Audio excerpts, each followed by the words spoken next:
సమస్యల పరిష్కారం కోసం మీరు ఆదర్శంగా తీసుకున్న జల్ జమీన్ జంగల్ నినాదంతో ప్రపంచాన్నే తన పోరాటం ద్వారా కట్టి పడేసిన కొమరం భీముడిని ఆదర్శంగా తీసుకున్న ఈ ఆదివాసీ బిడ్డలు ఆనాటి పోరాటంలో నేల కొరిగితే వాళ్ళ స్ఫూర్తిగా నిర్మించుకున్న ఇంద్రవెల్లి అమరవీరుల స్తూపం సాక్షిగా ఆనాడు దళిత గిరిజన దండోర కార్యక్రమాన్ని తీసుకుంటే ఈనాడు కార్యక్రమాన్ని ఏర్పాటు చేసిన మిత్రులు ప్రేమ్ సాగర్ రావు గారు ఆనాడు క్రియాశీలక పాత్ర పోషించి దాదాపుగా 2.5 నుంచి 3 లక్షల మంది ఆదివాసీ బిడ్డలను ఆనాడికి అక్కడికి రప్పించి ఆ కార్యక్రమాన్ని విజయవంతం చేసిన రోజే నేను స్పష్టంగా చెప్పిన రాబోయేది ఇందిరమ్మ రాజ్యమే.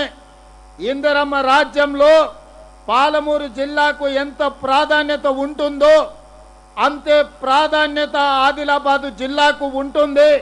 ఈ జిల్లాను అభివృద్ధి చేసే బాధ్యత నేను కాంగ్రెస్ ప్రభుత్వం తీసుకుంటది అని ఆనాడు ఇంద్రవెల్లి సభ సాక్షిగా మీకు మాట ఇవ్వడం జరిగింది.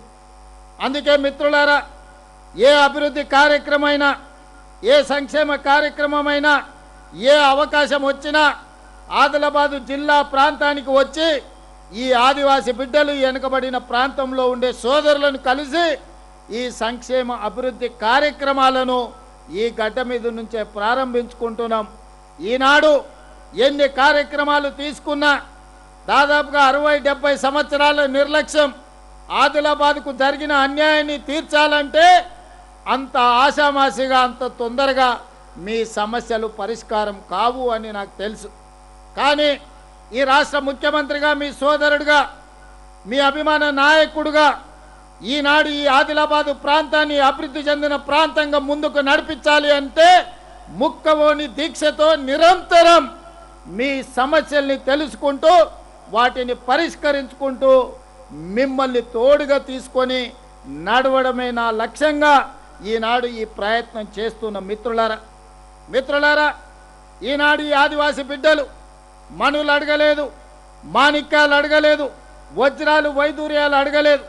ఆత్మ గౌరవంతో బ్రతకడానికి తలెత్తుకొని ఇది మా గూడెం, ఈ గూడెంలో మాకు ఒక సొంత ఇల్లుంది, ఈ సొంత ఇంట్లో అకాల వర్షాలు వచ్చినా, వడగళ్ళ వానలు వచ్చినా మేము రాత్రి మా పిల్లలతోటి మేము ధైర్యంగా నిద్రపోయే ఇల్లు కావాలి, ఇందిరమ్మ ఇల్లే మా ఆత్మగౌరవం అని అడిగాను. ఇవాళ మిత్రులారా, ఈ రాష్ట్రంలో ఎన్ని వనరులున్నా, ఈ రాష్ట్ర ప్రభుత్వానికి ఎంత ఆదాయం ఉన్నా, ఆదిలాబాదు గూడాలలో ఉన్న ఈ ఆదివాసీ బిడ్డలు సొంత ఇల్లు కళ నెరవేర్చకపోతే ఈ ప్రభుత్వాల యొక్క లక్ష్యం నెరవేరనట్టే అని ఆలోచన చేసి ఆనాడు మిత్రులు పొంగులేటి శ్రీనివాసరెడ్డి గారికి ప్రతి నియోజకవర్గానికి 3500 ఇండ్ల చొప్పున 4,50,000 ఇండ్లను పేదలకు మంజూరు చేయాలని నిర్ణయం తీసుకున్నాం. అదేవిధంగా నాగోబా జాతర కోసం గూడాల నుంచి పటేన్లు వచ్చిర్రు నా దగ్గరికి. సార్, నువ్వు నాగోబా జాతరకు రావాలన్న తర్వాత ఈ ప్రభుత్వం నుంచి మీరు ఆశిస్తున్నది ఏంది అని గూడాలలో నుంచి వచ్చిన పటేన్లను నేను అడిగిన. అంటే వాళ్ళు చెప్పిండ్రు, అయ్యా మేము అడవుల్లో ఉన్నాం, మాకు ఇండ్లు లేవు, కవేల కప్పుతోనో లేకపోతే ఆకులతోనో ఇల్లు కప్పుకొని ఉంటున్నాం, మా గూడాలల్లా మా పేదలకు పక్కా ఇండ్లు ఇవ్వండి అని పటేన్లు నా దృష్టికి తీసుకొచ్చారు. ఎంబడే గృహ నిర్మాణ శాఖ అధికారులను పిలిపించి ఐటీడీఏ ప్రాంతాలలో, గూడాలలో, లంబాడి తాండాలలో ఎన్ని ఇండ్లైనా సరే ఆ పేద వాళ్ళకు అదనంగా ఇండ్లు ఇవ్వండి అని మరొక 21,000 ఇండ్లను ఈ ప్రాంతంలో ఉండే గూడాలలో ఉండే పేదలకు ఆనాడు ఇండ్ల మంజూరు అదనంగా చేసి మా ఇన్ఛార్జ్ మంత్రులకు నేను చెప్పడం జరిగింది. ఇవాళ కొలం నేను పోయినప్పుడు అక్కడ ఆ గ్రామ పంచాయతీలో కొలం జాతికి సంబంధించిన ఈ ఆదివాసీలను ఈరోజు మాట్లాడితే ఇంకా కొంతమంది మాకు ఇంకా ఇండ్లు పూర్తి స్థాయిలో రాలేదు అని చెప్పిండ్రు. నేను ఈ వేదిక మీద నుంచి మా గృహ నిర్మాణ శాఖ మంత్రి గారికి, సంబంధిత అధికారులకు నేను ఆదేశాలు ఇస్తున్నా. ఈ తెలంగాణ రాష్ట్రంలో తండాలలో, గూడాలలో ఉండే ఆదివాసీ బిడ్డలకు 100% ఇందిరమ్మ ఇండ్లు ఇవ్వాలి. ప్రత్యేకమైన కార్యక్రమం పెట్టుకొని స్పెషల్ డ్రైవ్ ద్వారా ఈనాడు ఇన్ఛార్జ్ మంత్రివర్యులు జూపల్లి కృష్ణారావు గారికి నేను సూచన చేస్తున్నా. ఈ ఆదిలాబాదు మొత్తం ఉమ్మడి జిల్లాలో 10 శాసనసభ నియోజకవర్గాలకు సంబంధించిన యువ శాసనసభ్యులు ఉన్నారు. వాళ్ళు ఏ పార్టీ అయినా పర్వాలేదు, పార్టీలు చూడకండి. లేకపోతే వాళ్ళు ఎవరితో ఉంటున్నారో చూడకండి. నా సూచన ఒక్కటే, ఇక్కడున్న వేదిక మీద ఉన్న ఇతర పార్టీల శాసనసభ్యులకు కూడా నా సూచన ఒక్కటే, మీ నియోజకవర్గాలలో ఏ గూడెంలో కూడా పేదోడు గుడిసెల ఉండొద్దు. గుడిసెల లేని ఆదిలాబాదు జిల్లాను నేను చూడదలుచుకున్నా. పార్టీలకు అతీతంగా నేను శాసనసభ్యులకు సూచన చేస్తున్నా. ఎన్నికలు వచ్చినప్పుడు ఎన్నికల్లో కొట్లాడుకుందాం. ఎవరిని గెలిపిస్తారో ఎవరిని ఓడిస్తారో ప్రజలే న్యాయ నిర్ణేతలుగా నిర్ణయం తీసుకుంటారు. కానీ ఈనాడు తెలంగాణలో వివక్ష లేని రాజకీయాలను, వివక్ష లేని సంక్షేమాన్ని, వివక్ష లేని అభివృద్ధిని ముందుకు తీసుకెళ్లాలని ఈరోజు మేము ఆలోచన చేస్తున్నాం. అందుకే వేదిక మీదున్న ఇతర పార్టీలకు సంబంధించిన శాసనసభ్యులకు నా విజ్ఞప్తి ఒక్కటే, మీ శాసనసభ నియోజకవర్గాల పరిధిలో ఎన్ని గూడాలు ఉన్నాయో గూడాలు తిరగండి. ఈ ప్రతి గూడెంలో ఉండే ఏ గుడిసె కూడా ఉండొద్దు. గుడిసెలున్న వాళ్ళందరికీ ఇల్లు ఇచ్చే బాధ్యత నాది. ఆ చిట్టా తయారు చేసుకున్న బాధ్యత మీది. ఇన్ఛార్జ్ మంత్రి జూపల్లి కృష్ణారావు గారికి కూడా ఈరోజు నేను సూచన చేస్తున్నా. మీరు వచ్చే అవసరమైతే 4-5 రోజులు ఇక్కడనే గడపండి. రాత్రి మగళ్ళు మీరు తిరగండి. నియోజకవర్గానికి ఒక రోజు ఇవ్వండి. ఆ ప్రాంతంలో ఉండే సంఘాలతో మాట్లాడండి. గూడాలను గుర్తించండి. ఐటీడీఏ అధికారులకు ఆదేశాలు ఇవ్వండి. జిల్లా కలెక్టర్లను నిరంతరము పర్యవేక్షించమని ఆదేశాలు ఇవ్వండి. సంవత్సరం తిరిగే లోపల 100% నగదు వాళ్ళ ఖాతాలలో బదిలీ అయ్యింది.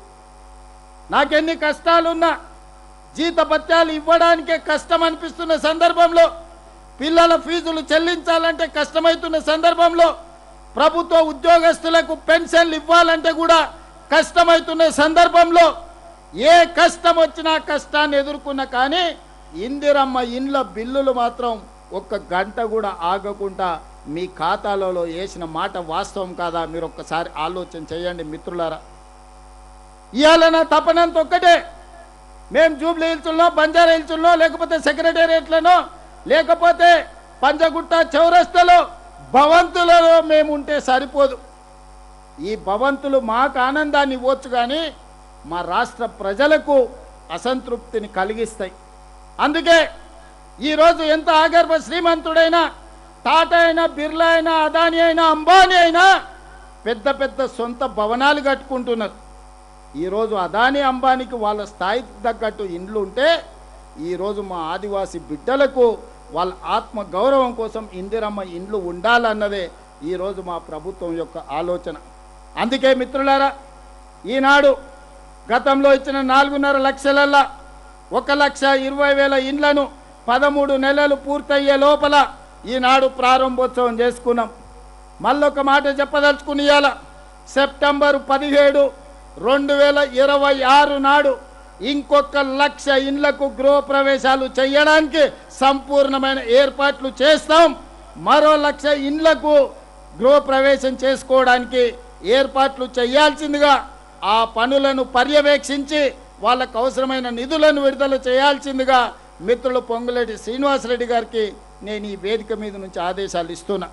మిత్రులారా, ఈరోజు అదనంగా ఈరోజు మీరందరూ సంతోషంతో రాష్ట్రంలో ప్రజలందరూ ఇల్లు రాని నిరుపేదలు కళ్ళల్లో కొవ్వొత్తులేసుకొని ఎదురు చూస్తున్నారు. అన్న రేవంత్ అన్న ఆదిలాబాద్ పోయిండు, కోలం గూడెంకి వెళ్ళి గృహప్రవేశాలు చేసిండు. వాళ్ళు ఇచ్చిన ఇప్ప పువ్వు లడ్డు, లేకపోతే వాళ్ళు అక్కడ పెట్టిన రొట్టె తిన్నాడు.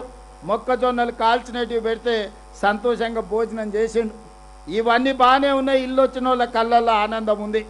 మరి ఎదురు చూస్తున్న మా పరిస్థితి ఏందని ఈరోజు రాష్ట్రం నలుమూలల పేదోళ్ళు ఆలోచన చేస్తారు. అందుకే ఈనాడు ఈడికొచ్చిన వేలాది మంది ఆదిలాబాద్ బిడ్డల సాక్షిగా తెలంగాణ రాష్ట్రంలో ఈరోజు మళ్ళీ ఒక 2.5 లక్షల ఇండ్లను నూతనంగా మంజూరు చేస్తున్నాం. ఈ 2.5 లక్షల ఇండ్లలో గతంలో పనులు మంజూరయ్యి పనులు మొదలుపెట్టి కాస్తో కూస్తో బిల్లైన వాళ్లకు L3లో పెట్టి ఈరోజు నగదు వస్తలేదు.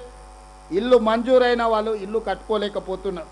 అందుకే ఆ సమస్యలన్నిటిని కూడా దృష్టిలో పెట్టుకొని ఆనాడు మొదటి విడత ఇందిరమ్మ ఇల్లు, రెండో విడత ఇందిరమ్మ ఇల్లు, లేకపోతే గృహలక్ష్మి పేరు మీద గతంలో కాగితం వచ్చినా వాళ్ళు ఈరోజు ఇల్లు కట్టుకోలేని పరిస్థితి ఉంది.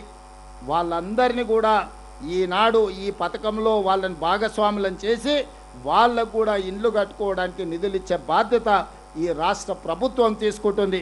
అందుకే ఈనాడు మరొక 2.5 లక్షల ఇందిరమ్మ ఇండ్ల మంజూరు పథకాన్ని పెద్ద ఎత్తున మీ చప్పట్ల మధ్యన ఈనాడు ప్రకటించదలుచుకున్న, ముఖ్యంగా ఈ పక్కనున్న మా ఆడబిడ్డలు, ఇంటి ఆత్మగౌరవమే ఆడబిడ్డ, ఇల్లు చూడు ఇల్లాలిని చూడు అన్నారు. ఇల్లుని చూసి ఇంటి ఆయనను చూడమని చెప్పలే. ఇవాళ ఇల్లు వచ్చిందంటే ఆ సంతోషం ఆడబిడ్డకు తెలుసు. ఎవరు చుట్టం వచ్చినా, కొడుకుకు బిడ్డనియనికి వచ్చినా, లేకపోతే బిడ్డను మనవియడానికి పోతే మీకు ఇల్లు ఉన్నదా లేదా అని అడుగుతారు. భూమి ఉంటే సంతోషం, కానీ ఇల్లు లేకపోతే దుఃఖం.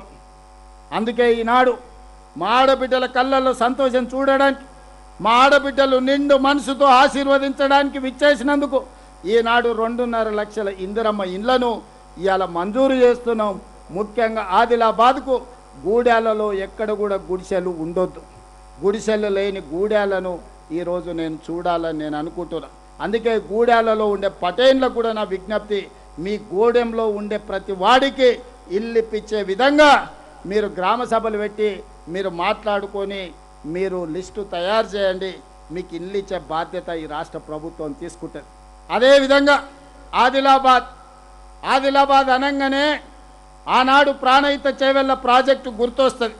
డాక్టర్ వైఎస్ రాజశేఖర రెడ్డి గారు, కాకా వెంకటస్వామి గారు, డాక్టర్ బాబాసాహెబ్ అంబేద్కర్ సుజల స్రవంతి పేరు మీద ప్రాణహిత చేవెళ్ళ ప్రాజెక్టును మొదలు పెడితే, తుమ్మిడేటి దగ్గర బారేజ్ కడితే ఆదిలాబాద్ జిల్లాకే 2 లక్షల